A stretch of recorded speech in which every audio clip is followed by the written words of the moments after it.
যে পারলে রাজনীতিতে আসেন, পারলে দল করে দেখান, এটা হইল? আমি কি এরকম কোনো কথা বলেছি? না। আমি একজন মুফাসসিরে কোরআন, আমি একজন আলেম, এর বাইরেও আমার সবচেয়ে বড় পরিচয় আম আ সিটিজেন অফ বাংলাদেশ। আমি বাংলাদেশের একজন সাধারণ নাগরিক। আমার দেশের যে কোনো সমস্যা, যে কোনো ইনকনসিস্টেন্সি, অসঙ্গতি নিয়ে মত প্রকাশের স্বাধীনতা আমার আছে না নাই? আপনারাই তো বাক স্বাধীনতার কথা বলেন, ফ্রিডম অফ স্পিচের কথা বলেন, বাক স্বাধীনতার কথা বলেন।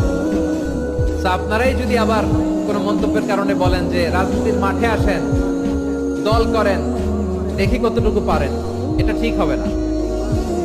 তাই প্রিয় ভাইয়েরা, আসুন আমরা দল মত নির্বিশেষে কাঁধে কাঁধ মিলিয়ে সোনার বাংলাদেশ গড়ি, দুর্নীতি মুক্ত বাংলাদেশ গড়ি, যে বাংলাদেশের জন্য রক্ত দিয়েছে আবু সাইদ,